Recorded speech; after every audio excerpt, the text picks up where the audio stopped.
Okay, will the NFL ever have a franchise in London, UK? The answer is no. When they first started doing the international series in 2007, the financial crisis hadn't happened. It was about to happen, hadn't happened. The Wall Street crisis and the subprime mortgage crisis hadn't happened. This is now I'm getting politics and economics into sport. I try and avoid that on my channel as much as possible. So that was the dipping the toe in the water, and it was a success, but it was a one-off game. But they were planning to obviously, at some point down the road, so they were planning to about now, 10 years later, they were hoping to have a team here by this point. It hasn't happened because economic meltdown happened catastrophically. So for the last 10 years, it's been not the nicest economic climate out there for your average working Joe like me.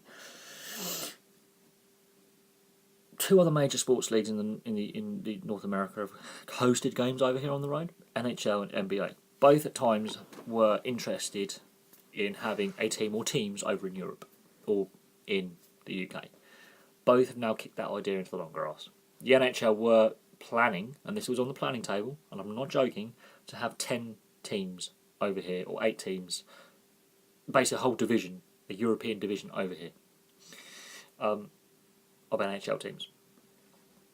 The KHL proved you can't do that. They did try in the Czech Republic, Finland, Latvia, I think Belarus as well, Poland. They've tried to have teams in Central and what I would class as Scandinavia, and those teams no longer are in the KHL. So another major league has tried, dipped its toe in, did it for a couple of years. Running costs were ruinous. Those teams had to pull out.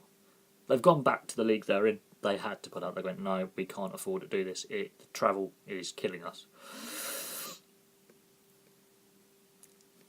The NHL pulled out the idea of having 10 teams. They did their homework eventually and did a cost chart on which cities would work.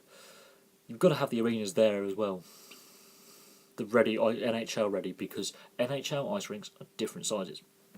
As the NFL found out while having games at Twickenham, they were a bit surprised by the size of a rugby pitch compared to an American football pitch. They're like, oh yeah, we do it in yardage, they do it in metres. Oops. And they've done several stadiums now, and they've worked out Wembley and Twickenham at different size pitches. Yeah. NBA, obviously the Boston Celtics just had a game here, and they did an interview afterwards, and they went, would you have a team here? And the guy who they went, I think it was the Boston Celtics owner, I'm not quite sure, or it could have been their chief executive, and I do believe they have one of the NBA bigwigs down there as well, and they interviewed them. And they basically said, if you had asked us 15 years ago, we would have said yes, we're in the planning stage of either moving a team here or setting up a team here. And even the Boston Celtics bigwig was like, yeah, we would have quite happily given our consent as owners to say yes, a new team could be set up in this location, because they have to have a vote. What about now? No. They said no. Things have changed. And he's right. The economies have changed. When these ideas were put forward before 2008, the money was there. Since 2008, sports, minor league sport, as the Americans would call it, but lower league teams over here in Europe, it doesn't matter what the sport is, have struggled. Money has been a struggle. Teams have folded. Teams have had to merge together. Teams have had to go into administration, liquidation. Bad things have happened. Look at Rangers, for example. 2008, they collapse. Gretna collapses. Scottish football is a prime example of what happened in 2008. Another thing, TV revenues and the distances involved would be ruinous. Player welfare has to come into this. And if you're hosting a game over here at, let's say, midday, let's say you have a midday start time, it's a matinee day game. On the West Coast, they're all in bed, and on the East Coast, they're just waking up. No one will be watching it. And the NFL likes its TV money on the NFL network. It's all to do with TV revenues. Hence why the NHL was not going to the Olympics. They would have factored these things in. They've also, NFL Europe failed. So they've been burned in Europe before. One-off games work. You've got to work out. London is a very expensive city. It is. So the ticket prices they'll be asking would be ruinous in the long term. My friend Ollie goes, and I ask him how much it costs, and he goes, a lot. One-off game? Yeah. He has a good job, bearing in mind. He is an accountant. He's a commercial accountant for a big firm in the city. He goes, short term, one-off games, yeah, I can go. I go to every single international series game because it's only 2 or 3 of them a year. To go for a whole season or become a regular goer at year after year, no. He was like, no, I'm not going to do it. Not now. Not unless the prices come down somewhat or my wages significantly rise by double. He was like, no, it's an expense I can do without. And he's an American football fan, he's a Steelers fan, and he's like, nope. So if a wealthy individual who is earning above the average wage, I think he's only on 60, 70 grand a year, he's going, yeah, no, it's too expensive. Because you've got to factor in food and drink as well, and transport costs. That's another thing that doesn't get factored in, is getting the fans to the arena, to the game, and back again.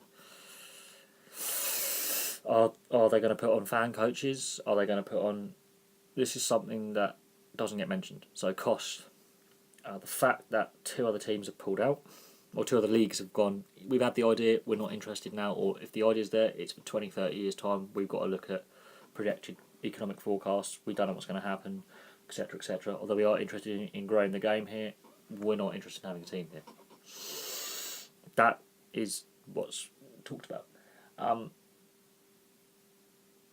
It's very interesting that we've taken games over there. We've taken rugby matches to great success. Again, one-offs. Because we're trying to grow the game with their own separate league. We're not trying to move a team permanently there. We're trying to set up our own rugby union, rugby league, help Major League Soccer grow. We're not going to say we're going to move the whole team over. We're not going to move Saracens or London Irish to America. We're going there to see what the interest is like for the sport. And we're going to do it again. And we are. We're going to have series games on the road.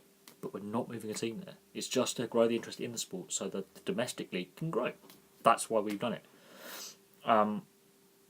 We've hosted rugby internationals over there. Ireland beat the All Blacks in Chicago in a competitive match. Sold out the stadium. There is an interest for other sports in America. It's growing the sports. I don't know. I mean, the NFL international series has been great moneymaker and it's a great success. But it doesn't translate into a team being there constantly for the next 20, 30 years.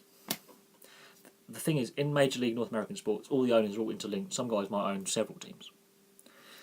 And there's been a lot of there's been a couple of expansions and relocations, which are normally very messy. And there's going to be another relocation in the NFL from the Raiders moving from Oakland to Vegas. Relocations are messy, and they try and avoid it if at all possible. We're just getting over the Atlanta moving to Winnipeg NHL. Seattle moving to Oklahoma basketball, which was legal challenges in that one. And the Raiders moving to Vegas in a couple of years. Major League sports don't like relocations. They happen, but they don't like them because they're messy. And they affect how the league... It's raining outside, it's horrible. How the leagues function. Because it mucks up the conferences and divisions, and then there's all this hoo-ha and teams complaining. That's why I don't think a team goes to London. Anyway, thank you very much for watching. Please like, subscribe, and place your comments below, and I'll have some more videos for you soon.